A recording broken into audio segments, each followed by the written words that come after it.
Good afternoon, everyone. We have now concluded 5 weeks of classes. In an 8-week course, this is the equivalent of 5/8 of the course or 2 months and a half of the class in a regular semester. After this week, we have 2 more weeks left in the course. Such is the nature of the fast-paced 8-week course. Hope you had a good weekend. Here we go on to week 6. And here are some items for you to be aware for this week. Please look at the calendar found at the end of the syllabus and as presented above. Here's where you'll see the topics being covered this week. Yes, 2 new chapters, well, in this case, 1 new chapter, and the equivalent of 2 more weeks of work. Please pay particular attention to the due dates for the various activities, assignments, and exams. You can also find reminders for when assignments are due on the calendar or Blackboard.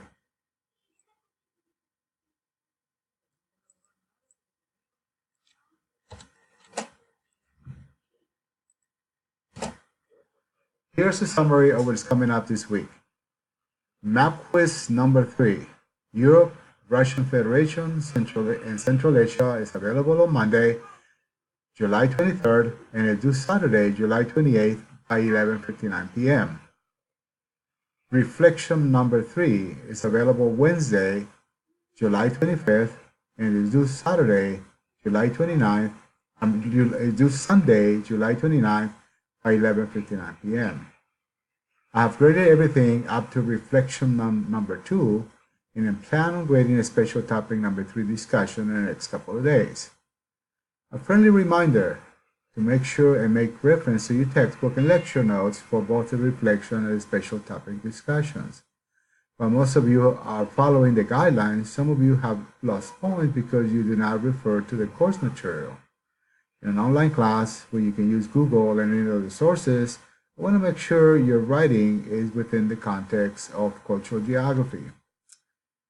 Please remember to log into the course at least once a day so I can see that you're active in the class. Logging into the course is how I check attendance in an online course. It tells me whether you are active in the class or not. At this point in the class, it is more counterproductive if I drop you. But on the other hand, if you are not active and are not completing the assignments, you are not going to pass the class. Have a great weekend, rest of the weekend, and we will see you online. Best, Samuel Cortez.